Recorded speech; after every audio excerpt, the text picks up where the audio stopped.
Nigeria is under attack. There is no sugarcoating it.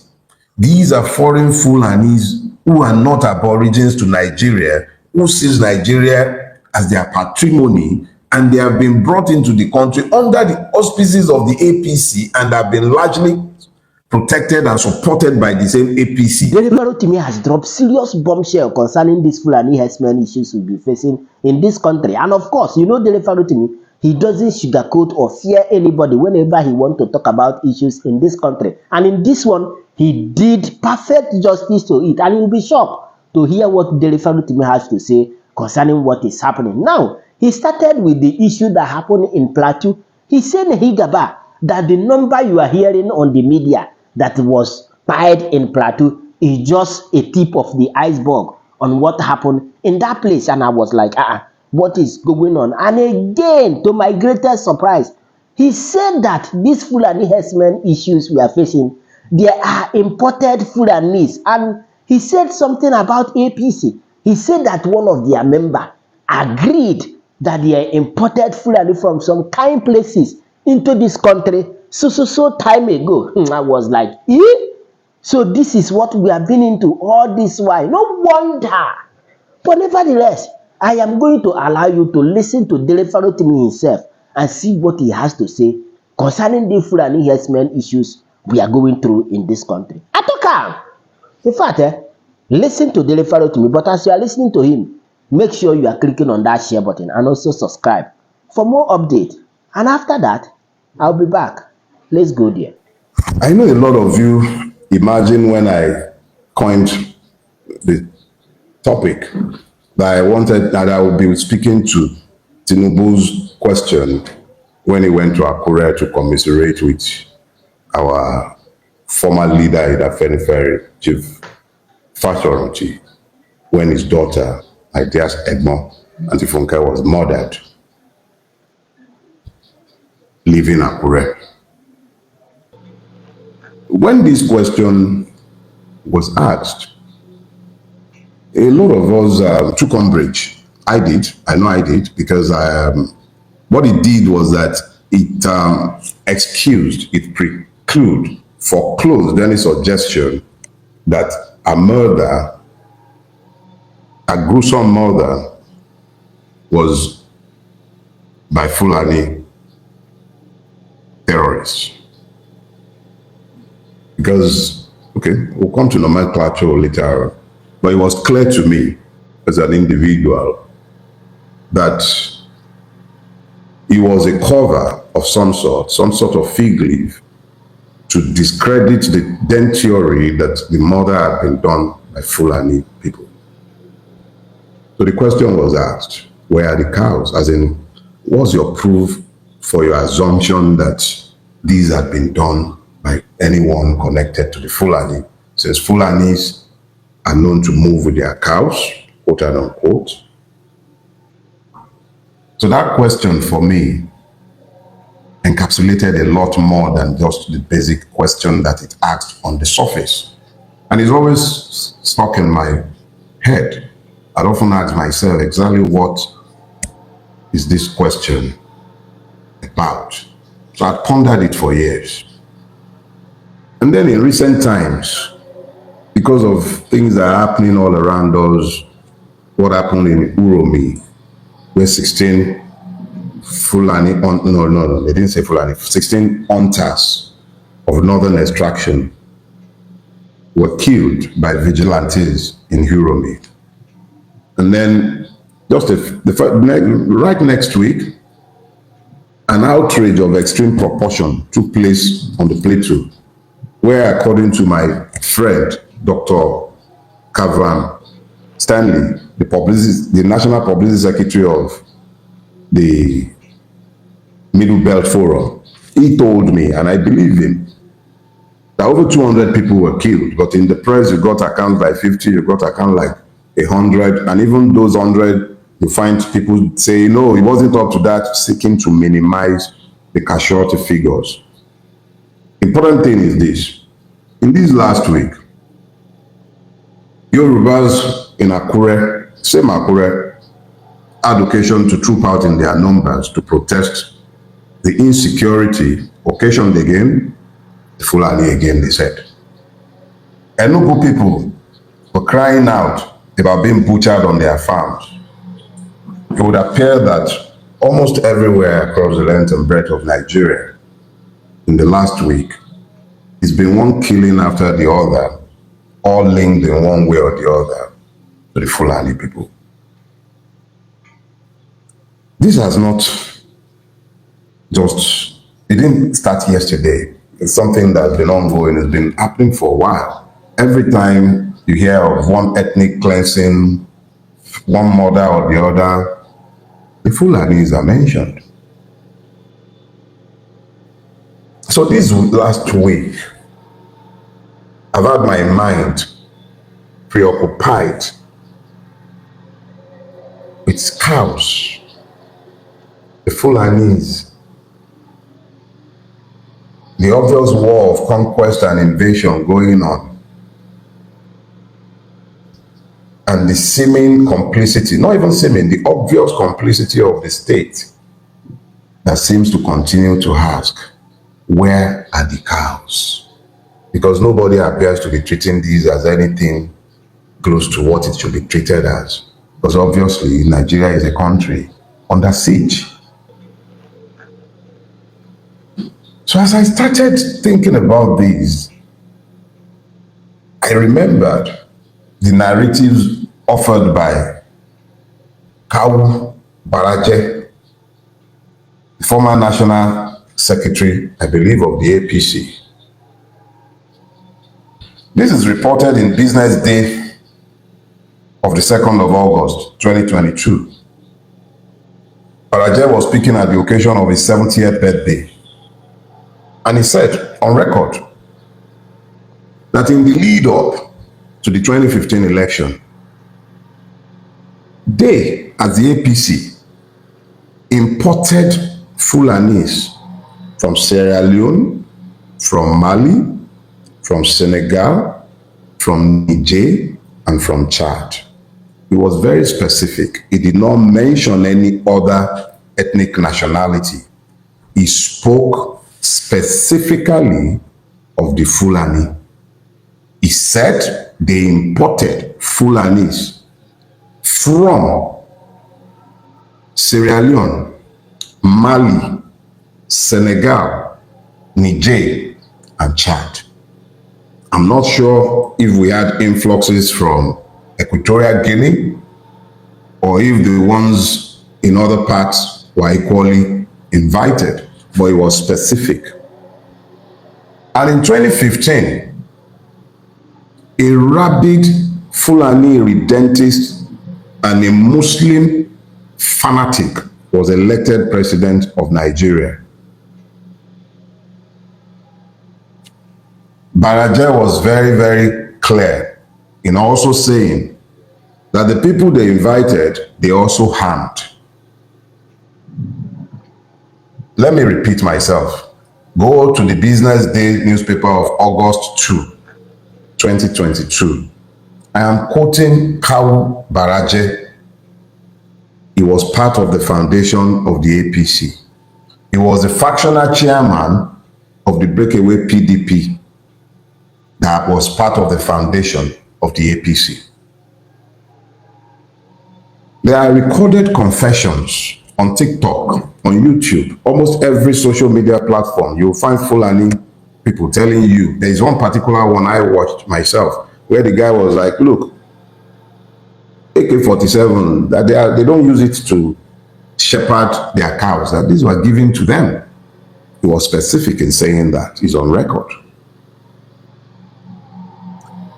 A friend shared a story with me, and I think he also posted these on social media. Is she rather, a farmer. And she recounted how she was farming somewhere in Oyo State, somewhere around Afigio. I went to school in Fiditi, which incidentally is my mother's village, for those idiots who are saying my mother is Igbo or this. Anyways, in Afigio, if you know Fiditi and his axis, you know that is on the road to Oyo, after it's between Oyo and Ibadan. So that's deep in the heartlands of Yoruba land. And this woman says that Immediately after the harvest season, the Fulanis would come. These are Fulanis who have lived in the community for decades. They will come, graze their cattle. In grazing their cattle, the droppings from the cattle would help to fertilize the field. The hooves will break the soil, and it was a mutually beneficial relationship. And these Fulanis would help, and they would give them fura and wara, and people had a mutually beneficial relationship. And when the cows grazed on people's farm, there was also a key, easy way of fixing the problems. They would pay reparations. They had peaceful coexistence. And then this woman told me that after a point, the Fulani came, the leader of the local Fulani who would graze on her field came to her to say, look, I'm leaving. There are some new Fulanis in the environment. I cannot coexist with them. And the man left with his family, somebody who had lived in the neighborhood well in excess of 20, 30 years. He left with his family. And not long after, there was this new influx of Fulani people who wouldn't even hear any language and were never ready to discuss peace. Every little infraction turned into fights, and these ones were acting more like conquerors than neighbors. She abandoned her farm. This story is over 10 years old. I used to farm, and I had farms in Ijebu. For those of you who are familiar with Ijebu, I had farms in Telubomi and Abude, just behind Akoje Farm Settlement. I had cocoa farms running into tens of acres. I was forced to abandon my farm over 10 years ago because of Fulani activities in the neighborhood. Over 10 years ago. The fact is that this has been an insidious conquest. It has happened with the complicity of the state.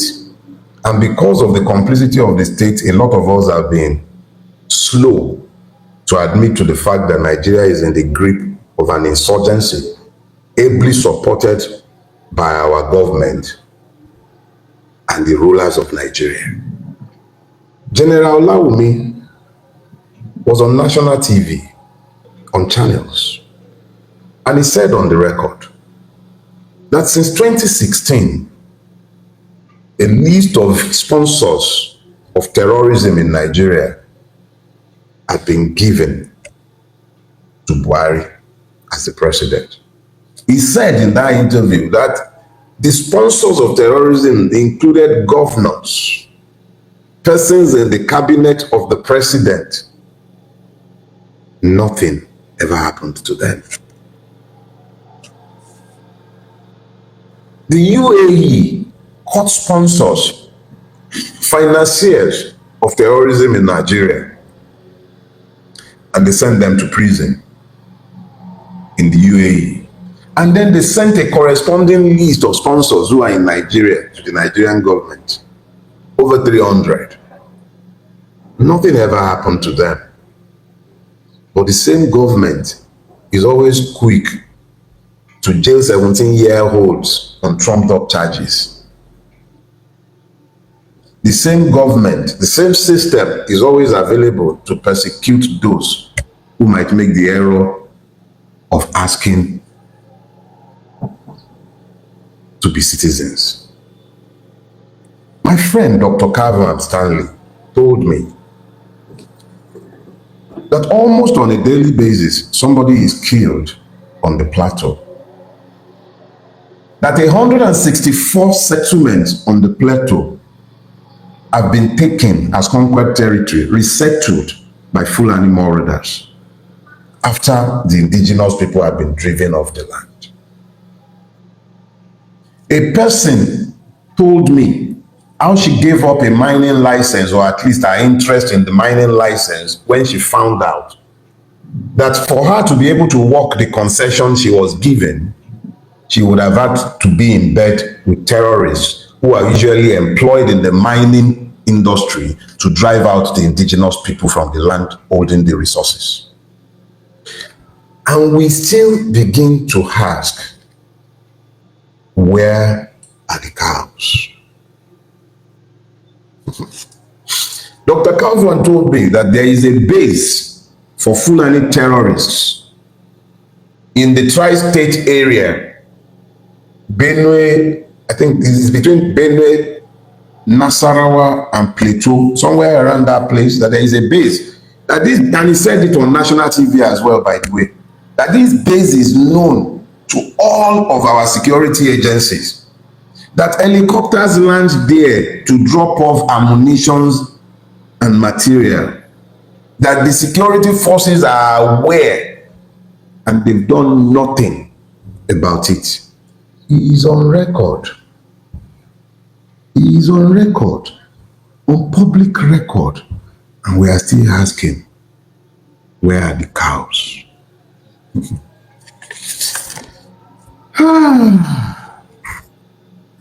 In this last week, I came across the interview given by the old soldier, Brigadier Kogun. Brigadier Togun. He was on Edmond Obilo's show, and he was talking about his experience as the Amotekun Corps commander in Oyo State. General Togun spoke of the difficulties and challenges that were placed on his path by those who were determined to ensure that he did not succeed as the Corps commander. He spoke extensively, very extensively, about how he was prevented from recruiting certain classes of personnel, how he was frustrated and not given the material required. And then he spoke even more alarmingly of the multiple Fulani camps that are inside the forests of the Southwest. And then I remember Obadiah Malafia's word before he was murdered. He spoke extensively to pretty much the same thing. And then it now becomes important to ask ourselves some questions. Who are the cows? I believe that there are many cows in this sorry story. The victims have been treated as cows, or even worse, by those herding cows, slaughtered less reverently than they would have slaughtered cows. I see pictures coming out of Bokos. I see multiple pictures coming out of the Middle Belt. I see the pictures coming out of Akure, coming out of Enugu, coming out from almost every part of this beleaguered land. Men and women, children, slaughtered less reverently than cows. So we, Nigerians, who have been denied citizenship are the ones who have now been reduced to cows.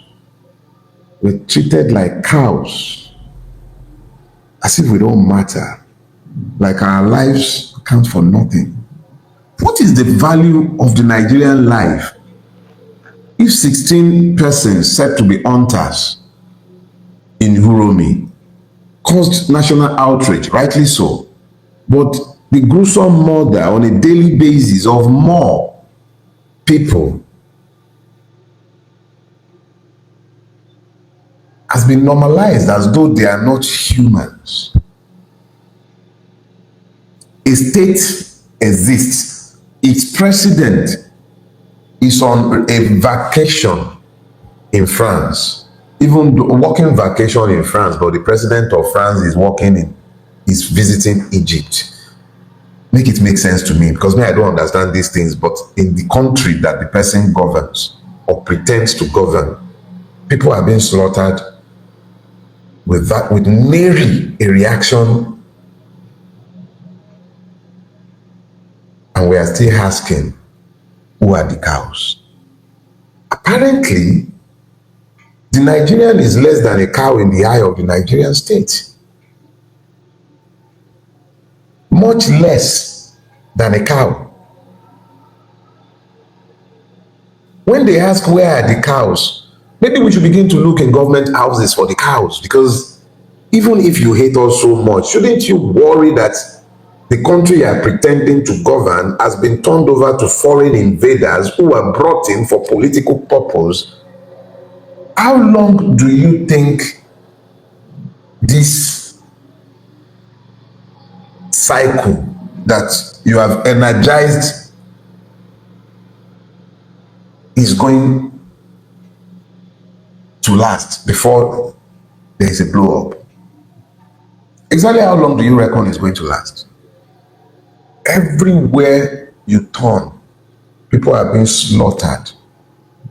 Truth is, I would like to say like cows, but the cows would appear to have privacy over human beings in the Nigeria that has been built under the watch of the APC. There is nobody else to blame for this. This is on the table of the APC. This is not just about Tinubu. It's not just Tinubu. It's the APC. Everyone, and when I say APC, a lot of those who are responsible for this have left APC today. They've gone back to their PDP or they've gone to the SDP, like that short monkey from Kaduna. Where are they today? All over. So essentially, this has been done with the sanction of the political class. Nigeria is under attack. Let's be clear. Let us be clear. This is a state-sponsored war of conquest against the Nigerian people by foreign Fulanis brought into this country by the APC. That is the gospel truth, the stubborn truth. And the sooner we all wrap our brains around this and begin to demand that the APC and the government, whether you are APC, whether you are PDP, it doesn't even matter. If you are in a position where you are meant to be the protector of the people because you are functionaries of the state, whose first duty is the protection of the people, it shouldn't matter where this threat is coming from, who brought it in. The reality is that Nigeria is in the grip of a war of conquest. The state is failing. It is failing horribly. At a time when the state is under attack by persons brought into the country by those who are governing the country today, the president is away on holiday. The director of the DSS is telling us that we are the ones who protect ourselves. Jackson, who fought back in self-defense because his life was in imminent threat, not just threat, he was already stabbed, overpowered his attacker and stabbed back. And our Supreme Court sentenced him to death.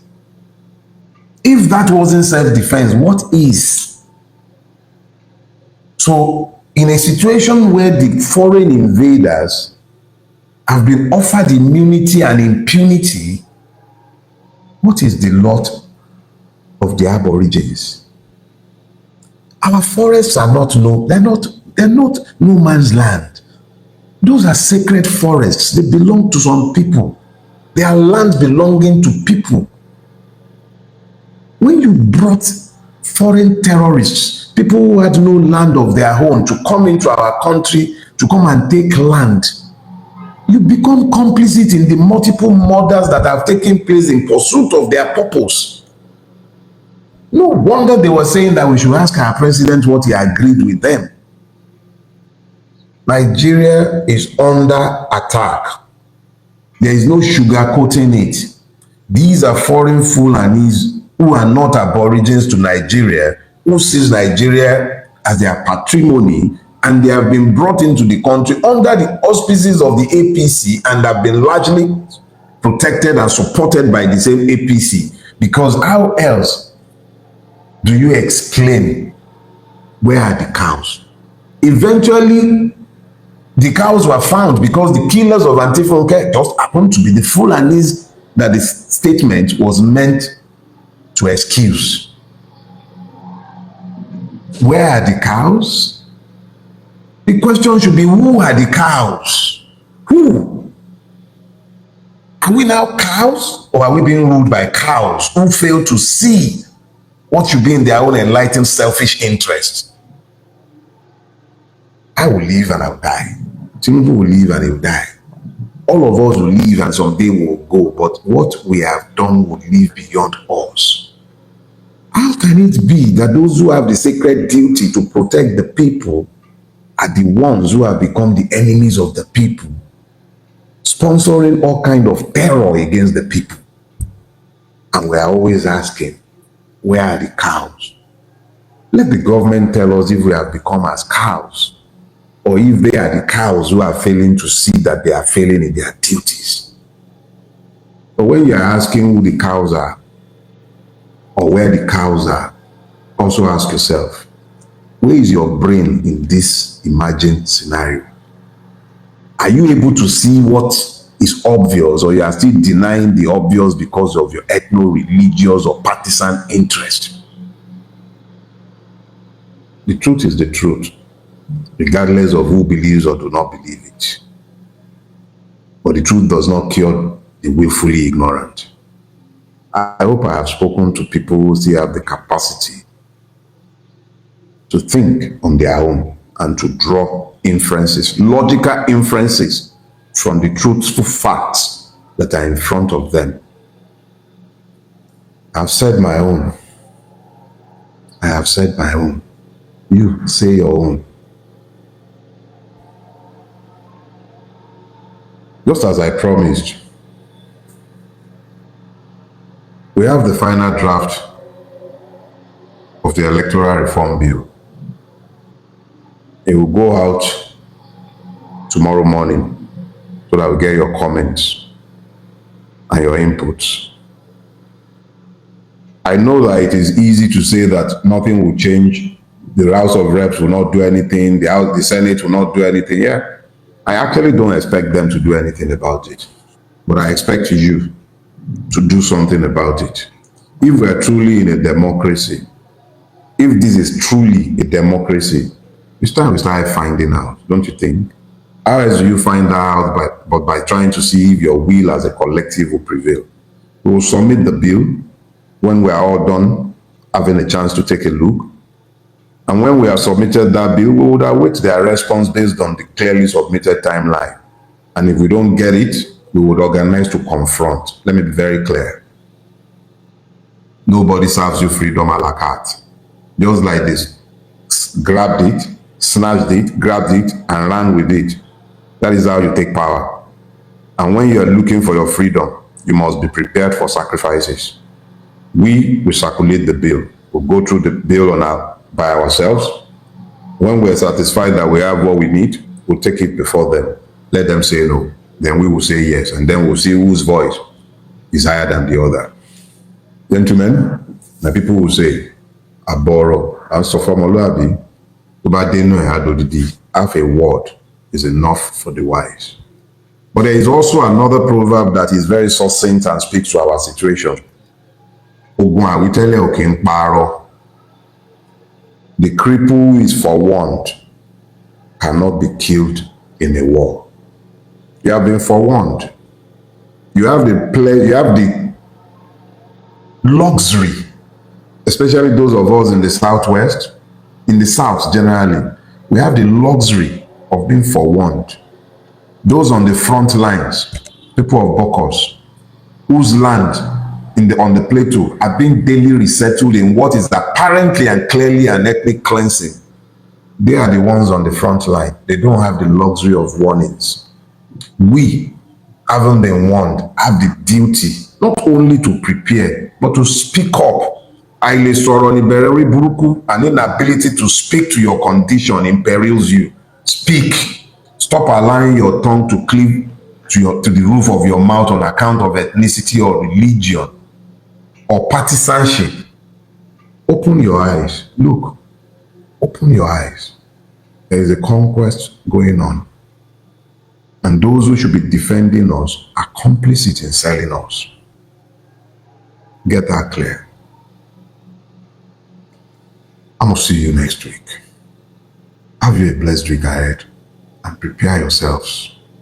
There is a war of conquest. going on out there. God bless you. Confirm, and I hope you get the point. Now, I've had some certain thought in my mind, and I've come to conclusion that what we are going through in this country is orchestrated by some certain people to hold everybody down, and until we are ready to solve it, if not, we might keep running around the circle. But of course, I'm going to allow you to share your thought with me on the comment section, and of course, you know the vibe. Click on that subscribe button, follow, and share for more updates. Because like this, we move.